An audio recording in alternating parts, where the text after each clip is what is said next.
Bonjour, bonsoir, mes frères et sœurs de partout. Excusez-moi. Je suis revenu aujourd'hui pour qu'on puisse un peu discuter et surtout essayer de comprendre la démarche de nos chefs d'État africains et la démarche que nous, notre génération, entreprend pour sortir de cette situation qui, d'un côté, arrange certains et de l'autre côté, n'arrange pas d'autres, nous autres, les opprimés. Mes frères et sœurs, si je reviens vers vous aujourd'hui, c'est d'abord de vous interpeller par rapport à la honte. Ces messages, je l'adresse d'abord à nos dirigeants.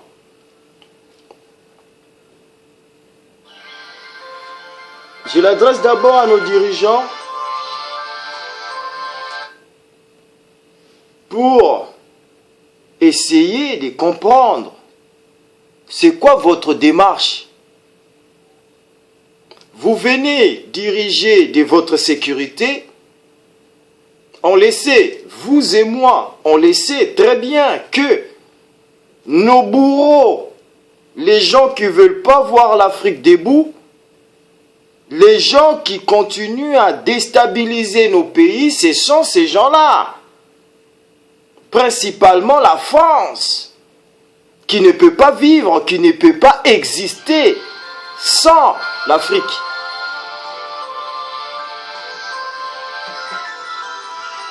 Donc, mes chers dirigeants, essayez un peu de m'expliquer ou donnez-nous le bilan de ces fameux sommets de la honte que vous êtes venus faire avec votre maître. Un président qui n'est même pas aimé, qui n'arrive même pas à basculer les taux de chômage chez lui, ici en France, qui n'arrive même pas à gérer ses propres problèmes de son propre pays. Le chômage, le racisme, la crise financière, la fuite. Parce qu'il faut savoir que les entreprises fuient la France. Hein? Les entreprises européennes fuient la France. Il n'y a pas d'investisseurs en France. Mais il vient vous promettre des milliards, la sécurité en Afrique, il vous promet des choses. Mais je ne sais pas, mes chers dirigeants, vous êtes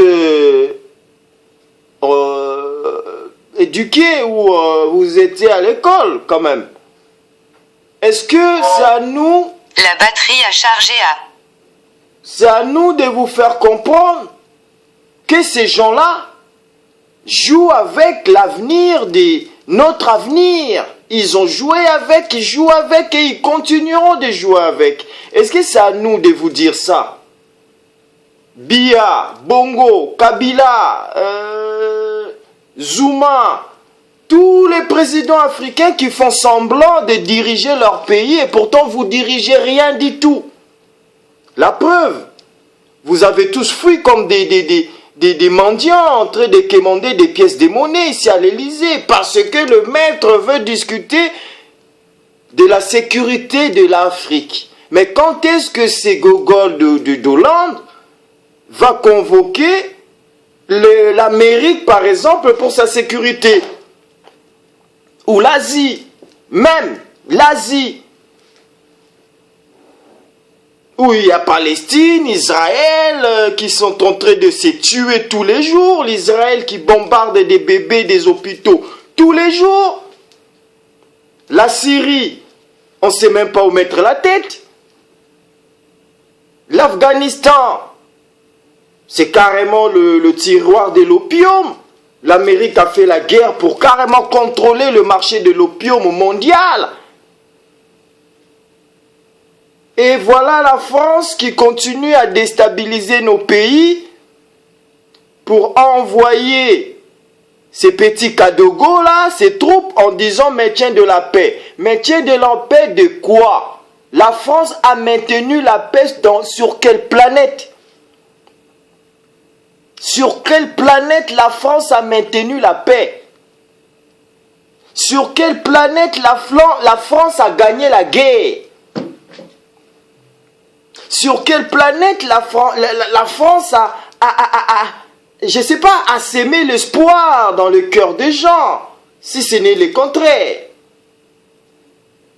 Donc, mes chers dirigeants, essayez de nous expliquer, parce que je suis outré. Je suis catastrophé, je manque même les mots de vous dire mon désagrément par rapport à votre défilé des mendiants que vous avez fait les 6 et les 7 décembre. Dites-moi, avec ces sommets, vous avez fini quoi comme guerre en Afrique? Vous avez sorti quel pays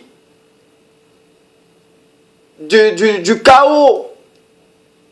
Donnez-nous le bilan de votre sommet. Donnez-le-nous le bilan. C'est nous le peuple. Si vous dirigez ces pays-là, parce que vous voulez nous diriger, nous. Vous êtes les gouvernants, nous on est les gouvernés. Mais donnez-nous vos bilans. Donnez-nous le bilan de 2 jours que vous avez fait à l'Élysée. Si ce n'est pas la deuxième table ronde de Berlin en 1885, sauf qu'il n'y avait pas d'Africains. Et là, vous êtes venu vendre l'Afrique, maintenant en présence des dirigeants africains. Honte à vous. Toutes vos générations et générations et générations vont payer votre traîtrise. Vous êtes venus 2 jours ici, à Paris, discuter de quoi avec ces pauvres messieurs, le mal-aimé dans son propre pays, Hollande. Vous avez oublié ce qu'il a fait à votre frère, Gbagbo. Vous allez tous finir à la CPI, et autant que vous êtes, tous les 40 pays, les présidents que vous êtes venus ici, à l'Élysée, vous allez finir à la CPI. Comme Bemba, qui a travaillé avec les systèmes, qui a volé pour les systèmes, et aujourd'hui, CPI. Gbagbo, pareil. Charles Taylor, du Libéria, il est où? C'est qui armait Charles Taylor? C'est qui a poussé Charles Taylor à la rébellion? Lui donner l'argent? C'est pas les Occidentaux? C'est pas les Occidentaux qui ont trahi Savimbi?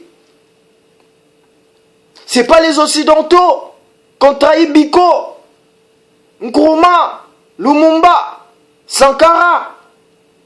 C'est pas les Occidentaux qui sont la base de nos malheurs?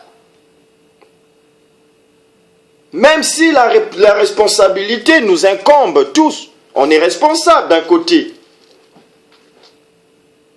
Mais est-ce que c'est à nous de vous montrer la direction là où se trouve notre ennemi? Mais vous jouez à quoi? Si vous avez peur de dire non à ces gens-là, laissez-nous les pouvoirs. Non, on va leur dire non. Non, on va diriger d'égal à égal. Pas comme vous, des larbins, des pantins, des chiens que le maître dresse.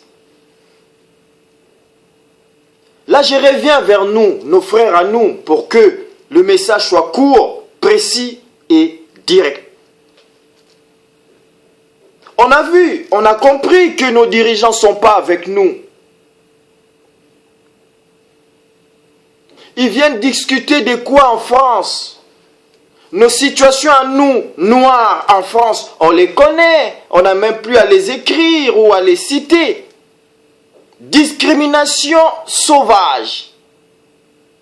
Racisme.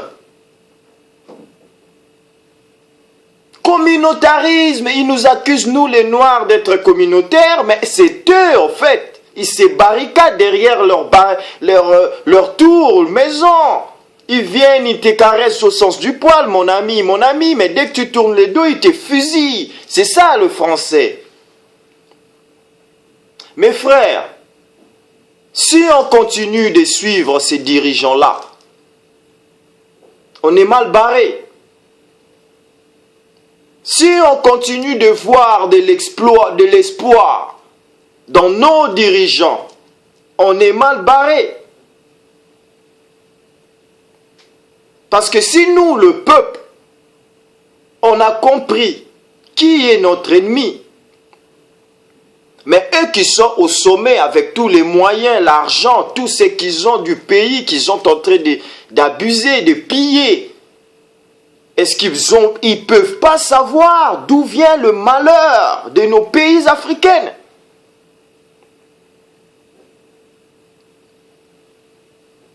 Bozizé avait demandé de l'aide à la France. Je me rappelle très bien. Bozizé de la Centrafrique avait demandé de l'aide à la France. Qu'est-ce que ce petit président-là lui a dit? On ne se mêle pas de l'histoire des Africains, ça reste entre Africains. Ok? Mais Bozizé, le président légitimement élu, est parti. Les rebelles que la France a poussés, a armés, a pris le pouvoir. Et là, la France, il dit, ouais, on envoie 1600 soldats, maintien de la paix, voilà, on y va. Essayez de m'expliquer. Essayez de m'expliquer cette démarche. Ils ne vont pas maintenir la paix, puisqu'il n'y aura jamais la paix. Si on continue de croire que ces gens-là vont nous ramener la paix, ils vont contrôler leurs richesses. Ils vont contrôler des zones où ils ont la mainmise, parce que la Séléka a pris le pays, maintenant elle dit, venez, contrôlez vos richesses, qui vont partir en France pour enrichir la France. La France, c'est un pays à brûler. La France, c'est un pays que un jour, même nos générations futures, il faut les apprendre qu'il faut détruire la France. Parce que le malheur, 80% du malheur de nos pays vient de la France. Il y a la majorité de la France qui bouffe le franc CFA. Est-ce que vous savez c'est quoi le franc CFA? C'est le plus gros venin que la France a implanté en Afrique. L'Afrique ne pourra pas se relever avec les francs CFA. 65% de cet argent-là revient à la caisse, à la Banque de France. 65% du franc CFA est géré par la France. Le taux du franc CFA est géré par la France. Et comment vous voulez vous en sortir? Parce que votre propre monnaie est tenue par votre ennemi, le plus coriace. Mes chers amis, si même le Commonwealth, les Anglais, je ne suis pas fan d'eux, loin de là, mais juste un exemple, les Commonwealth, si les pays francophones en Afrique étaient sous l'égide du Commonwealth, cette espèce de conglomérat anglais, des anciennes colonies, je ne pense pas qu'on aurait eu à voir autant de problèmes que l'Afrique a aujourd'hui. Si vous avez des doutes, essayez de faire vos recherches, vous allez voir que les pays colonisés par les Anglais, ils sont en difficulté bien sûr, mais ils n'ont pas les mêmes difficultés que nous, les francophones, on a. La misère, la faim, toutes les conneries du monde. On est la poubelle de la France. Mais mes dirigeants, qu'est-ce que vous faites? Vous allez continuer à nous sacrifier comme ça, génération après génération. Vous allez continuer à brader notre avenir comme ça chez les Blancs. Parce qu'il a les armes. Parce qu'il a l'argent. Mais où est votre dignité à vous? Kabila, Biya, Nguesso, Eyadema, Obiangema, Zuma, du Tanzanie, Tchad, Idriss Déby. Il est où votre dignité? Arrêtez de brader notre avenir. À la fin de vos mandats, vous allez vous retrouver au CPI. Humilié par le maître que vous servez aujourd'hui. Si vous n'êtes pas prêts de mourir pour l'Afrique, nous on est prêts. Alors laissez-nous nos pays, laissez-nous gérer, diriger. Il n'y a pas de révolution sans faire couler du sang. Et ça, nous, notre génération l'a compris. Et notre révolution va partir de l'Afrique, Europe, Amérique, de partout. Ça va péter de partout. Vous, la nouvelle génération des dirigeants blancs, américains, européens, asiatiques, écoutez-moi bien, vous, jeunes comme nous, évitons le conflit de génération que nos parents, que nos adultes nous embarquent. Évitons de rentrer dans un conflit de génération qui va nous être fatal. Nos dirigeants nous embarquent dans un conflit où on va s'entretuer dans les rues de Paris, Madrid, New York, Washington, Bruxelles, Londres. On va s'entretuer. Et croyez-moi que vous allez perdre. On est partout. Nous, noirs, on est partout. Et n'oubliez pas qu'à la machette, on est des spécialistes. Alors pour que ça n'arrive pas, ce qui commence à arriver en Afrique, de vous brûler vif, manger vos cadavres. Pour l'instant, on est pacifique. On est en train de vous interpeller que vos adultes, vos dirigeants sont en train de nous tuer, de nous massacrer. Soit vous discutez avec vos dirigeants pour mettre un terme à ça, ou ça va péter. Et croyez-moi qu'on n'a pas besoin de nos dirigeants, parce qu'on sait déjà où sont nos dirigeants. On sait déjà dans quel camp ils sont. Ce message n'est pas un message de la haine. C'est un message de frustration. Nos dirigeants africains nous ont montré encore une fois qu'on était de la merde. Si votre père, votre mère n'arrive plus à vous éduquer et il va chercher les voisins pour confier votre sécurité, votre économie, votre avenir à ces voisins-là, ça veut dire que votre parent ne peut pas prendre responsable sur votre devenir. Alors, on doit être autonome. On a tous des mouvements. Faites passer cette vidéo, mes frères, mes sœurs. Écoutez cette vidéo dans vos chambres, dans vos maisons. Parce que l'heure de la révolution a sonné. L'heure de la révolution vient de sonner, mes frères. Les présidents africains nous ont montré encore une fois qu'on n'existait pas pour eux.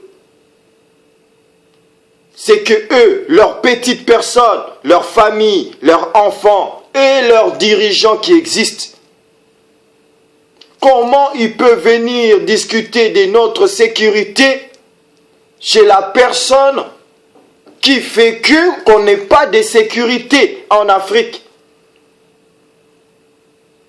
Combien de ans, combien d'années, de siècles la France a des militaires en Afrique? Et c'est aujourd'hui que la France veut nous dire qu'il veut imposer le calme en Afrique. De Gaulle ne l'a pas fait. Mitterrand non plus.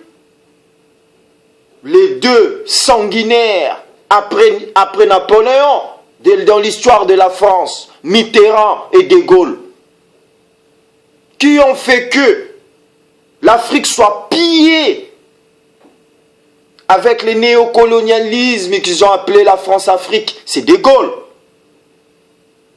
C'est raciste. Un lâche qui a fait la guerre en Angleterre, en se cachant sous les cailloux, en mettant des messages à la radio. Il n'a même pas combattu, c'est De Gaulle. C'est un lâche. Pareil que Mitterrand, le commanditaire de l'assassinat de Thomas Sankara. Il faut arrêter, vous les Noirs, d'embrasser tous les héros que l'homme blanc nous emmène. Mandela, ce n'est pas un héros. Tous les héros que l'homme blanc loue, que l'homme blanc bave, matin, midi, soir, en vous disant le bien de ces Noirs-là, dites-vous que ce n'est pas le nôtre. Ce n'est pas notre frère. Est-ce que vous savez que Mandela, avant de sortir de prison, il a subi une opération cervicale? On lui a ouvert la tête de là à là. Qui vous dit que ce Mandela-là est notre Mandela à nous? Comment un Mandela peut sortir et jeter la femme qui a combattu Vesseta à l'attendre devant la porte de la prison? C'est quel contrat il a signé pour jeter Winnie? Mama Winnie. Force et honneur à cette maman. Mandela a trahi la cause noire. Mandela est un traître, un membre du franc-maçon, comme les Desmond Tutu, les Farrakhan, tous des traîtres.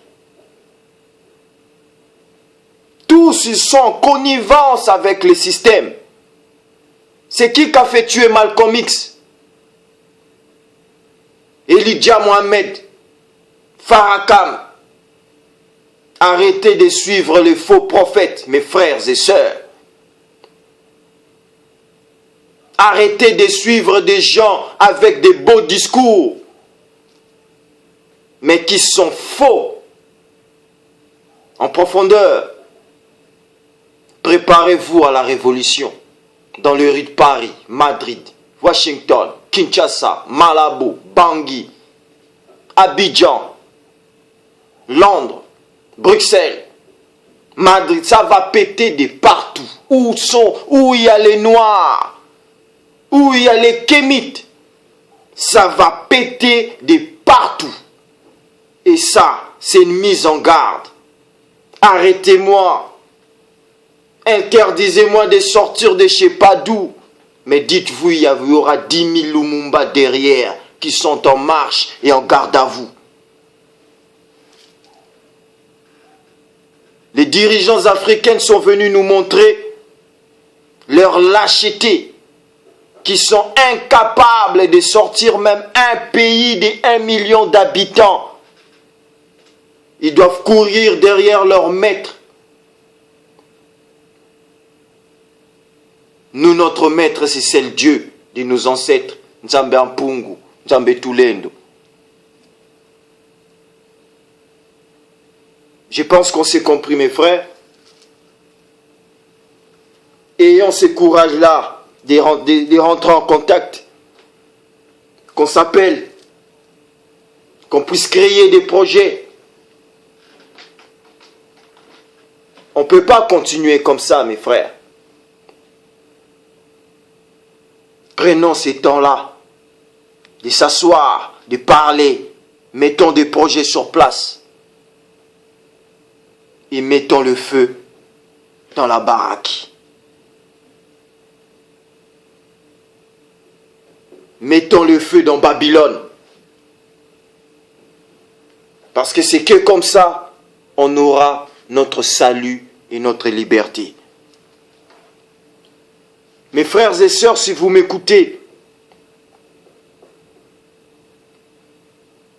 soyez unis dans l'amour. Votre pugnacité doit être inébranlable. Parce que la bataille qu'on a commencée ne doit pas finir avec un échec. On n'est pas condamné à l'échec. Prenons notre avenir en charge et croyez-moi que on est ensemble. Ingeta.